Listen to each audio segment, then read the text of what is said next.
Darrell, thanks for coming. Appreciate it. Thank you, John. Give me your full name. Darrell Randall Rodin. Rodin. IN. And Darrell, when were you born?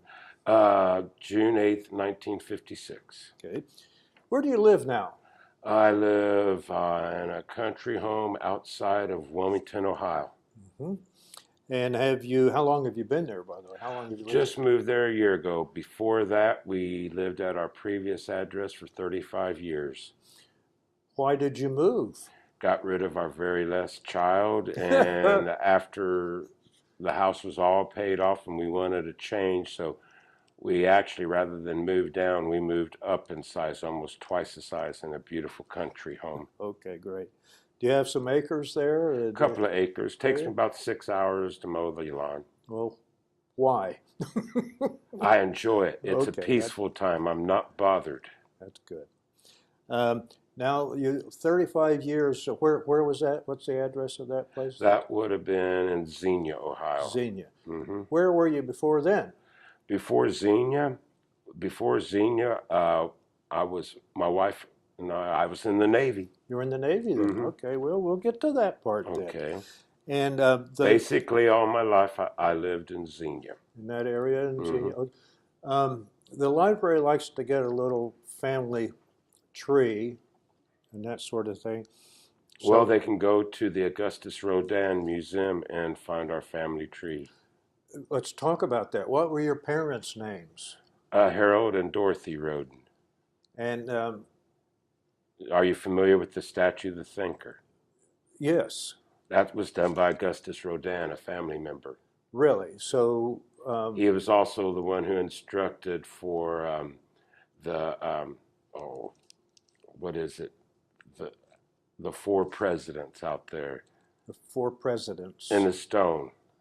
The Mount Rushmore. Mount Rushmore. Augustus Rodin trained the sculptor of Mount Rushmore. I think his name was Borgham. Hmm. And so that's very interesting. So your father's name was Rodin, Harold Rodin. Harold, and your mother's name was Dorothy. Her Dorothy. maiden name was Timmerman. That's what I was going to ask you. So let's see how far back you can go. Or is this written down somewhere, your family tree? My wife had gone through it at one time. Okay. And is there I know that there was my grandmother Ada. I know I had a great uncle Wesley Rodin, Wesley Rodin? who is buried in France, who was killed over there in during World War One. I believe, I may not for sure, but I think he was part of Patton's troops and Well, was killed in France. okay. Now, who was your father's parents' name? Uh, Ada and Guy Rodin. Ada and Guy. Okay. Now, do you know their parents' names? Do you know Guy's parents' names? Or this No, must I be. can't. No, I'm looking for, and I You're, don't know it right you're off. looking over at your wife there. Is this all written down somewhere? Someplace, Okay. yes. So if somebody in the family wanted to know, Hmm. they. Oh, well, we've talked about different. I know Okay. actually more about my great uncles than I do my great grandfathers. Okay. Your great uncles. Yeah, I know about, like, say, the one was killed in World War One. World War One. Okay. There was another one who died during his time, but it was at home. Hmm. He was also in the military. Where in France was the old home place then? Do you remember? Do you know? Where we're from, in France, Hmm. we're not, from what I understand, we're more Scandinavian, maybe, or Okay. that's, we're all from different Europe, just not Hmm. Hmm. France, because Europe was such a, Yeah. you Well, could move around a lot that freer. could be Normandy then. Normandy in France was settled Oh, by where he's buried at. Vikings. Was Oh, okay, yeah, okay, so the it could Viking. be. Yeah. Never know. Like, Yeah. I know I had another uncle, great uncle, who was a big, strong man, and they called him the Big Swede, Huh. and he was blind because of all of his years of working in a stone quarry chipping boulders and blocks from Mm-hmm. pieces of the stones coming up and hitting them in the eye. Ah, And I had heard stories about him being the big Swede. the big Swede. Well, do you have any brothers and sisters? I have a sister who isn't with us anymore. Okay. Was that your only sibling Yeah, then? that was my only Okay. sibling. Now you're married, are you? Yes, I And am. what's your wife's name? Sherilyn. Sherilyn. Sherilyn. Okay. Cheryl. She goes by Goes Cheryl. by Cheryl. What was her maiden name? White. White. Okay. And now you was she from Xenia, from the Xenia area Hmm. too? So I okay. was actually born in Burlington, Iowa, on the Mississippi River, less than 100 yards from the Mississippi River. Uh-huh. What brought my father was in the Navy, so I lived in Honolulu. In fact, I was conceived on Waikiki Beach after my father had been out to sea for 6 months. Okay. On the He was on beach. subs Okay. out of Pearl. So Okay. from Pearl, I came back to So Iowa. he must have been in the Second World War. No, he was in the Korean. He was in the Korean He War. was in the Your father Korean War. was. Okay. Hmm. And so he came home, and then I came back to Iowa and was born. Went back to Hawaii. My father was discharged out of the Navy. We came to Cedarville, Ohio, so my father could attend Cedarville College. At the time, it was Cedarville College. Uh-huh. And we just ended up staying in the area, moving to Xenia when I was 8 years old. And What was his major in college? Do you remember? business. Business? Okay. Now he was a forgery expert. He was one of the top forgery experts in the country. Forgery or Forgery, writing, oh, trying to I was going to say forestry or forage. forgery. Okay. So he did the forgeries or he No, he was an expert okay, I hear witness. you. I'm just kidding you. He did work for people. He did work for the Howard Hughes estate. Mm-hmm. He did work for GM. He did work for major companies, and Okay. um, he was even got him going was back in the 60s. There was a drug company that put out motion sickness pills for pregnant women. Mm-hmm. Well, it turned out it caused birth defects. Oh, And my thalidomide? father, and what had happened is the drug company had forged all the signatures on the test. Ah, And my father, he was one of them that had caught the forgeries that had been brought in. mm-hmm. So that was like a big jump to his start to his That career. would be And a big lawsuit. in Did, fact, he was a member of our governor, Mike DeWine. mm-hmm. At one time, he was the Greene County prosecutor, and my dad was a member of his His staff. office, of his staff. You have children? What? Yes, How many children do you have? 4. And what are their names? There Who's the is oldest? Melissa. Melissa. Okay, Then there's my son. and she has some children too. So you have grandchildren with Melissa, right? Right. Okay. And then who's next? My son, Darrell the second, Darrell the second. known as Deuce. And And does him he? and his wife are married. Uh, Well, of course, with married. are there? Do they have children? Now? Yes, they have 2. Where do they live? Xenia. Oh, they live in Xenia. Hmm. Now Melissa, your oldest daughter, in fact, is my secretary. Right. And she lives in Lucasville. Correct. Just up the road here. Right. Okay. And now and Darrell the second lives in Xenia. Correct. With who's next? The next one would be my daughter, Danielle. Wait, okay, what's her And story? she married, and she has, okay, hold on. She just had a baby last year, and she has another one. Her and her husband just had one, and they have another one. I think that's 4, Cheryl. So, yeah, they live in Jamestown. Jamestown, Ohio. Hmm. Okay. What's Darrell do? What is his job? He works for Grandview Hospital, I believe it is, Okay. in administration somehow. What does your daughter do then? My one daughter, The third. the third one, well, not only does she have her children, but she has custody of her sister-in-laws, and so she's a housewife. Her husband She's works, and so okay. She's got her hands full. she's right now she's got 5, and or Yeah, she'll have 5 kids to take care of. How about the youngest then? You had 4 children? Hmm. How about the youngest? What's the youngest name? Christina, and she is, Christina. and she's not married. She lives in Xenia. She's single. Okay. All right. Um, now, what are you working now? Are you retired? What do you do? We have a family business. What is it?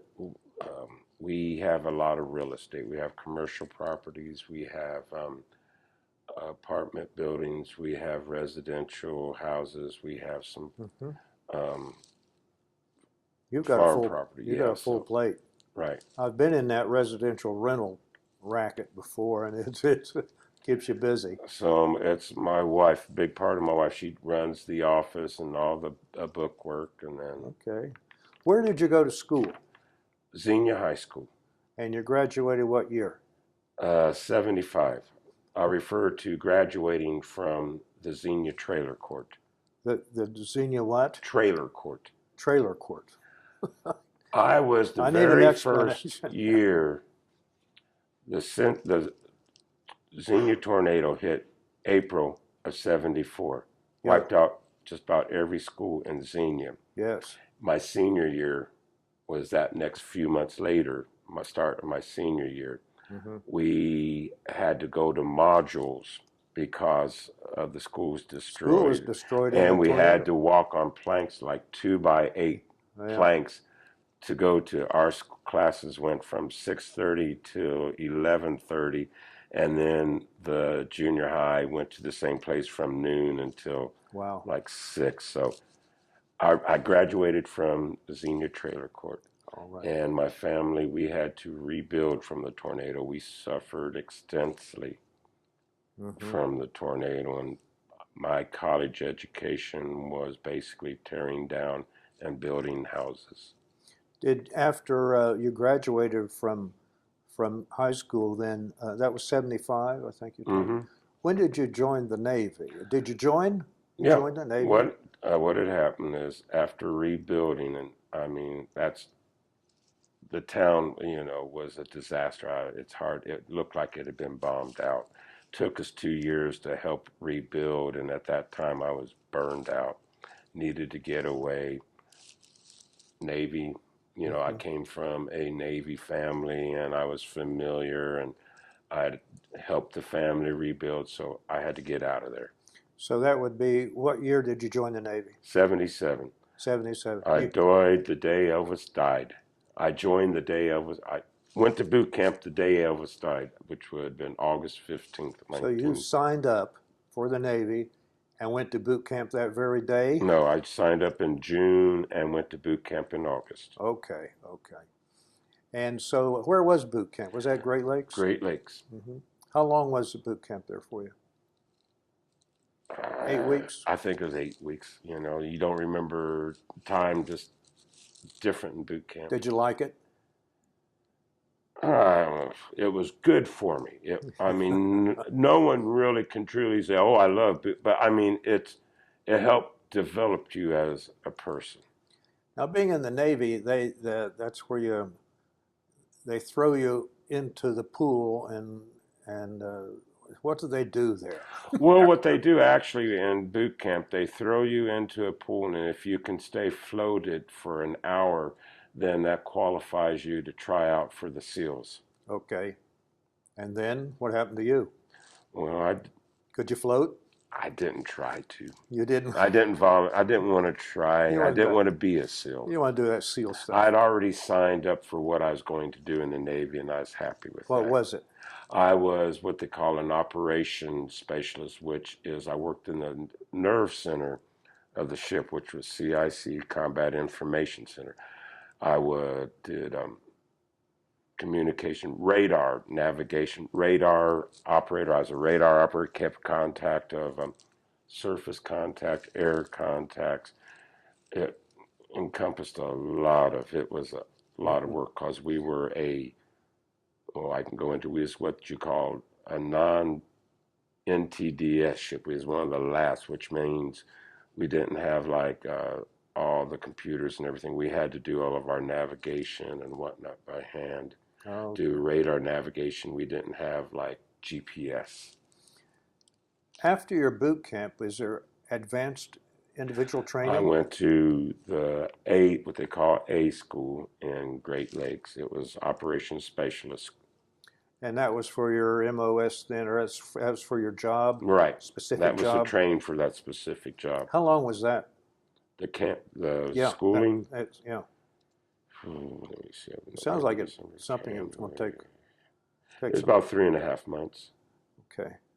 Um, now, when you joined the Navy back then, did it have to be for 4 years or how long? No, How long? actually, I signed up for 4 active, 2 reserve. Okay. So you could sign up for 6, any combination of 6, 2 active, 4 reserve, 3. You could do all types of things. And what they would do is they would offer a increase in rank if you signed up for 6 years. You signed for 4? 4 years. Okay. Served my 4 years. Now, after your advanced training, what did you do then? What did they do with you then? Shipped me straight out to the Mediterranean to catch my boat. What was the name of your boat? USS Richard L. Page. Is that the one you were on for the rest of your? Stayed Okay. on her. Richard L. L. Page, Page. FFG 5. What kind of ship was it? It was a tin can, a little like it was a fast frigate destroyer. I mean, there Destroyer. was only like 150 of us on board. It was like it. They called it a tin can because it literally was like a tin can at sea. Mm-hmm. Okay. And Richard L. Page, he'd be so politically incorrect nowadays. Richard L. Page was superintendent of the Norfolk schools.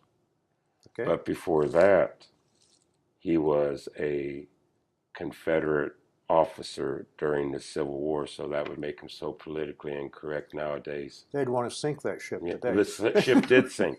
We Did gave it? it to the Pakistanis, took it over, and on their way to take it, they ran it aground and sunk it. Did we get paid first? I don't know. I hope. Well, here you are. So you had to have flown. You flew over to Yep, your ship. flew Did and you have caught it? my ship in. Okay, it was Gaeta, Italy. In Italy? Gaeta, Italy. Where'd you fly out of? I flew out. Well, I flew out of Dayton. My wife and I had just gotten married. Okay. A week after we was married, I was gone for about 6 months. Okay. Well, so you flew out of Dayton Mm. to New York or Washington, Oh, what and was then it? I can't recall that. That's been did any? You're flying to Italy. Yeah. right. And you never know. Being a young sailor, I might have had a beverage or two. Oh yeah. Well, you Being a had to. young, and then I was leaving the love of my life for 6 months. Right. I know I left out of Dayton because she drove me to the airport. Mm-hmm. And I think for some reason it was a flight to Rota, Spain. Yeah. I was in Rota, Spain for a few days. Then from Rota, Spain, I caught a train to Gaeta, Italy, and then caught my boat. Uh, what did your parents think about you joining the Navy? Were they okay with it? I was 21 when I joined the Navy, so it didn't really matter what my parents. I really didn't.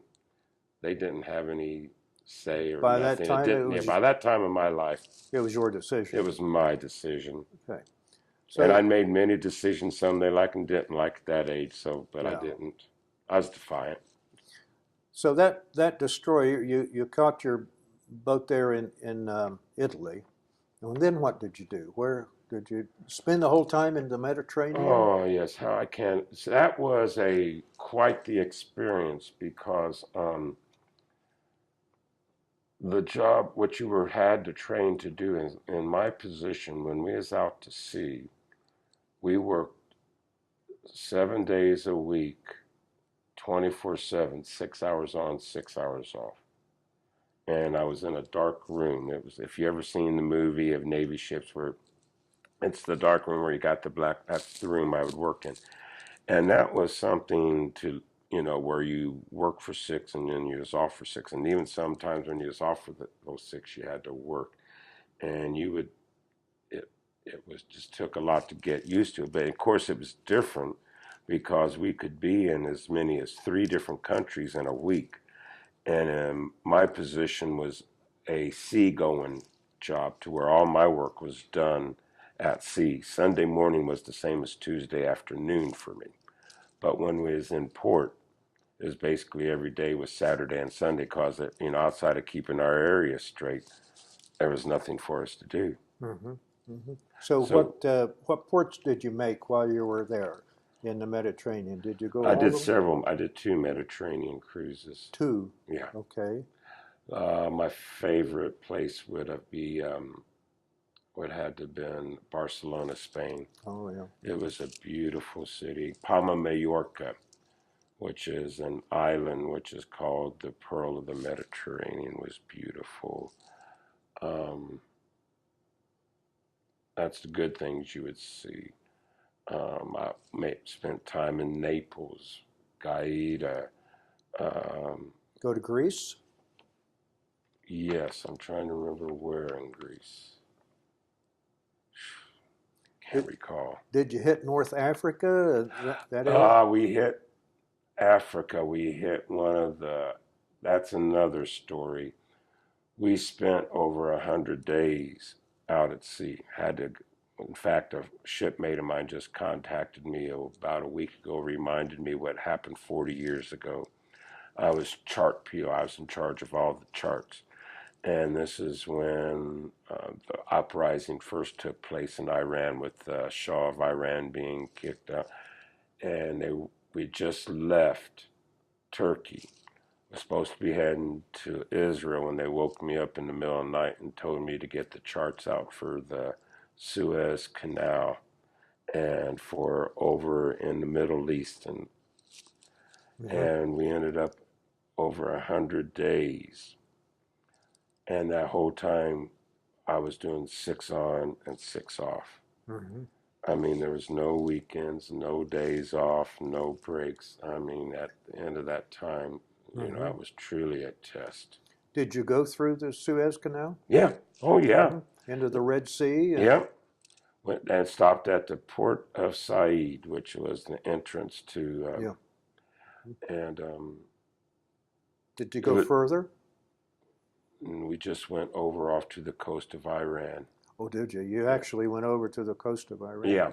Okay. What we would do is, well, we would look for bodies and photograph in case they might have been political prisoners. Oh, did you find any bodies? Yeah, they did, but I wasn't a part of Not part of that I crew. didn't. I had no stomach for that. Yeah. Okay. And then, well, that ended. That. And what was interesting, though, we was one of the first ships to go through the Suez Canal after Israel and Egypt had signed their peace accords. Mm-hmm. As we're going through the Suez Canal, and I'm on forward lookout, which is going through the canal, which was part of my job. I was all the way in front of the ship there watching for things with sound power. They started lobbing mortars at us. Their aim was off, but when they would hit the other side, the rocks and that would hit the ship, and they sounded like gunfire hitting us. Oh, So that okay. was a little bit scary. Yeah. Yeah.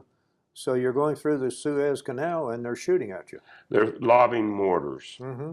at us, Mm-hmm. not gunfire, but mortar, because that way they can't be seen. If we saw them, if they were in the line of sight, they were dead. Mm-hmm. So they were out of the line of sight. At any time during your cruise on the ship, did you ever have to fire your guns? Mm-mm. Nope. That particular destroyer, you never had to fire your guns? Nope. Up until that time, our main goal was the Cold War. I was involved in the Cold War, where we Mm-hmm. spent a lot of times Russia, watching out looking for Russian subs. Did you find them? Oh, we'd find, you never know what they were. They were contacts that you would get on the sonar. But I mean, you could have a good idea that it was, but they never would rise to the surface, so we saw exactly, but from the characteristics from the sonar, we would know, like from the screws, because sonar was right next to where we were at, where we operated at on Mm-hmm. board the ship. Okay. And how about Russian surface ships? Did you? Oh, we would come into contact. In fact, interesting story. Got to realize during the Cold War that it was the Russian leadership were oppressing their own people. So when it come to Russian sailors and whatnot, they were constricted to be there. Whenever we would get close to a Russian ship, the Russians would put armed guards around their boat, and that was to keep their sailors from jumping off trying to make it to us. What we would do, and we felt they were fellow sailors, and it wasn't like we hated them because, they were just like sailors like us. So we would put together, they would go through all of our garbage. We'd always have to tear open our garbage when we throw it off the fantail so it would sink with these big old heavy duty trash can or liners. Well, we'd get these heavy duty trash liners and we'd fill them up with Coca-Cola, with candy bars, Really? with Playboy magazines.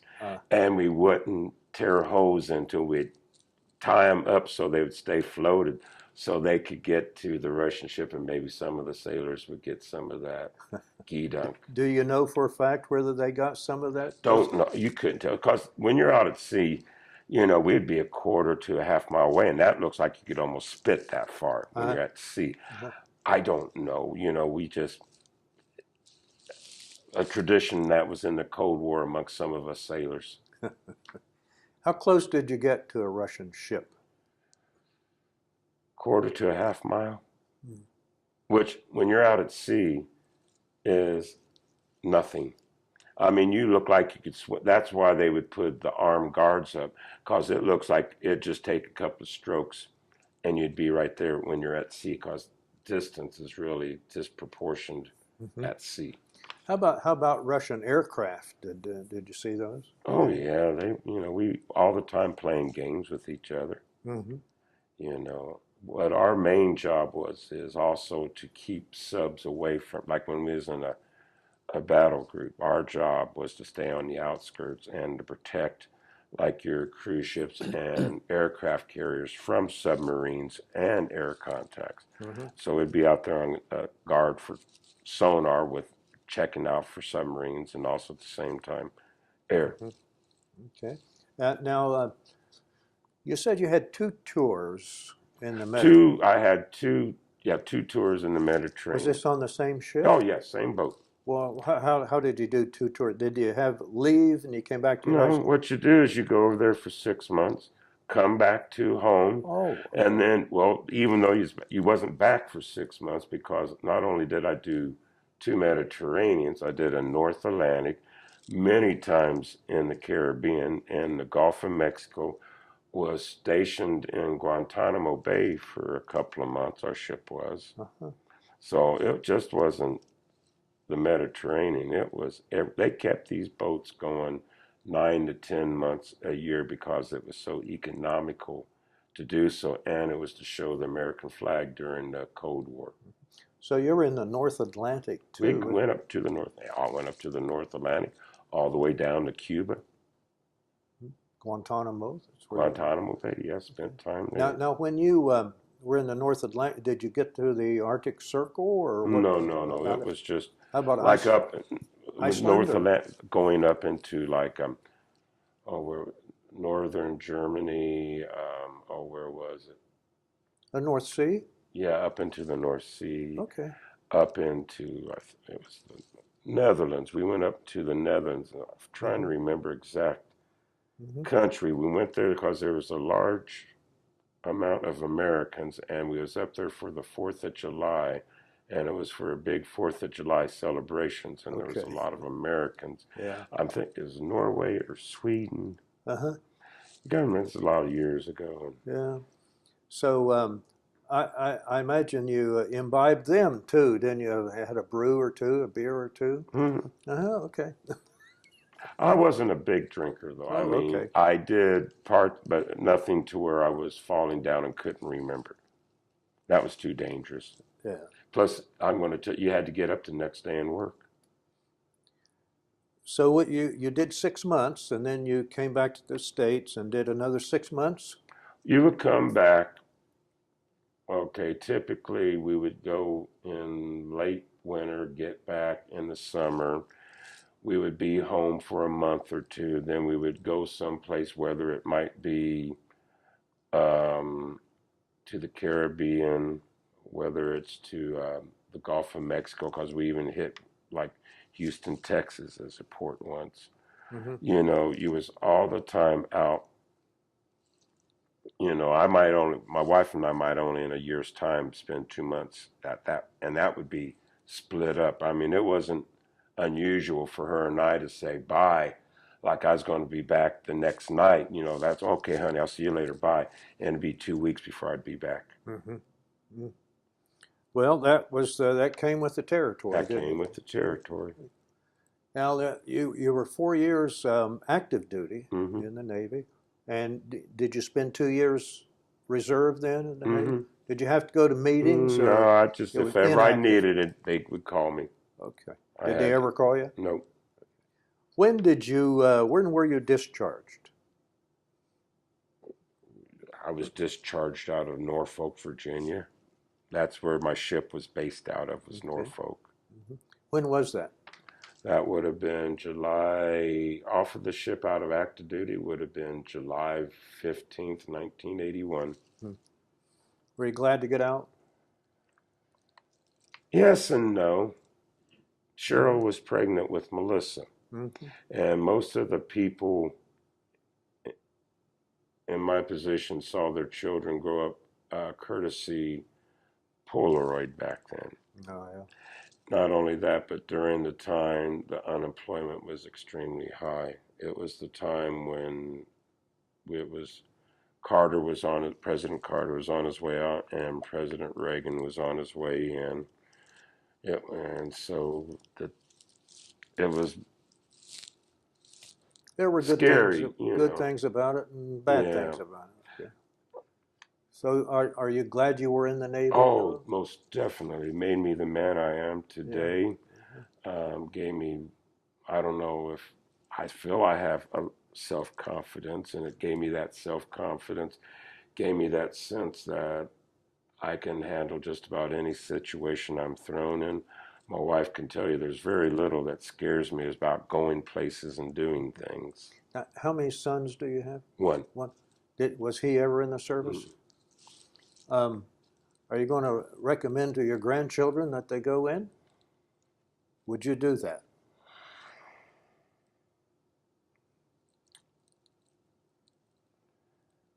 I mean, you just can't give it a blanket answer, you know, because there's some of them I would recommend go to college, some of them that I would recommend going to a trade school, Mm-hmm. and then depending on what they wanted to do, and I mean, why are they wanting to go in? Are they wanting to go in because of the education? Are they wanting to go in to see the world?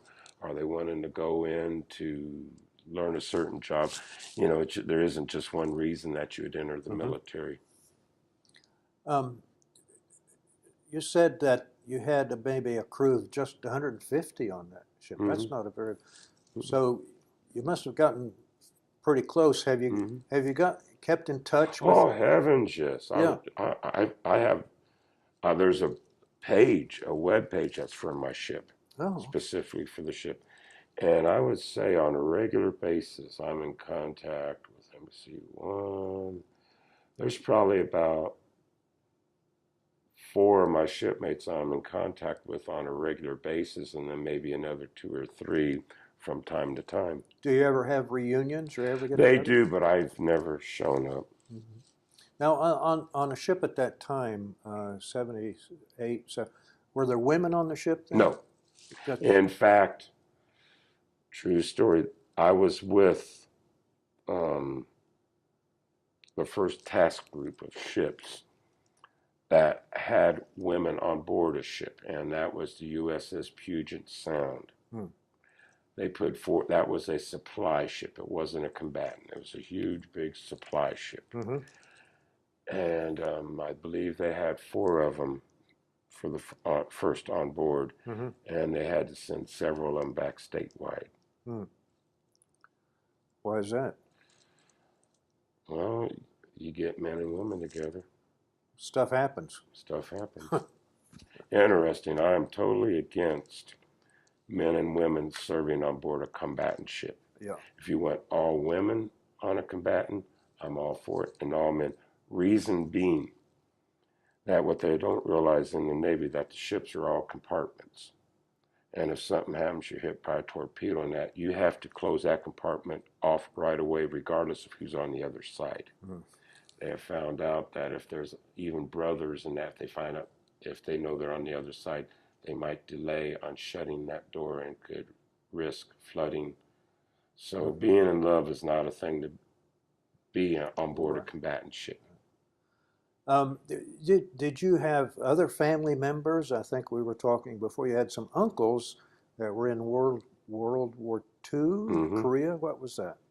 I had one uncle. He was a frogman.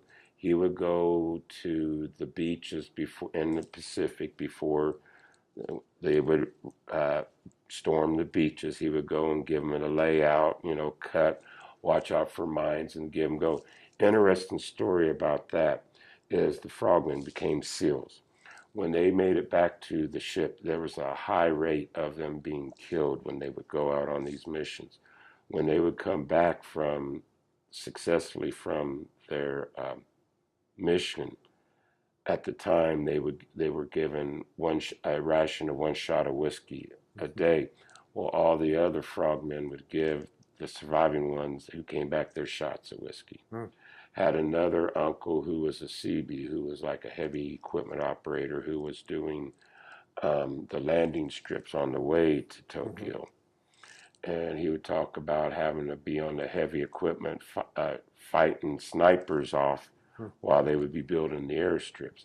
Had another uncle who was on the USS Iowa, and when he wrote a letter, they were in Tokyo, and he wrote a letter to an Annamite about what was going on at the time of the signing of the surrender papers, about watching out for the kamikazes, and that ended up put into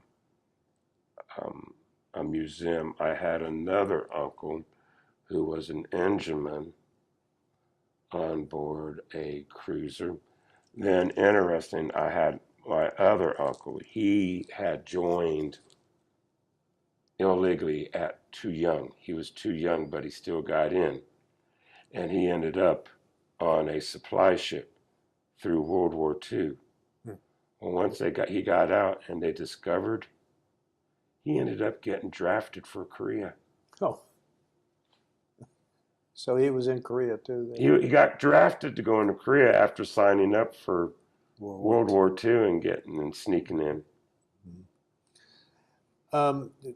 Was your father ever in the service? He was on submarines for Korea War.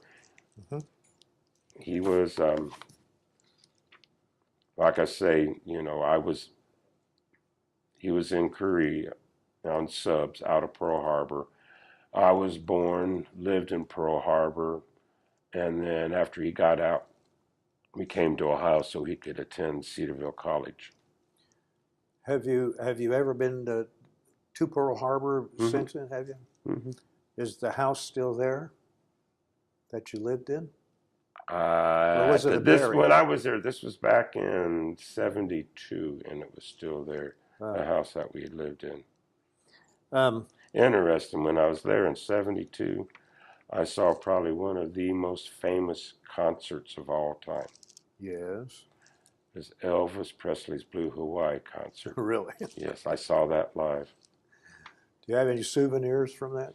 Just the memories of it, just the memories. Who would have thought back in '72, Elvis Presley. Do you have any souvenirs from your Navy time, like when you'd hit port in Barcelona? Some trinkets that I bought the wife, some little things. All right. And then the kids have got me. Missy got me a plaque with a picture of my a ship on it. Okay. And do you still have your uniform? No. Nope. Don't got it. Okay. Is there anything else you'd like to say, Darrell? Interesting story. Yeah. If you want something interesting. Yeah. Up until 1979, traditionally, hurricanes had been named after women because they were hers. 1979, they started naming after men, and the first one was Bob. Bob. Bob. Hurricane Bob, 1979. Yeah.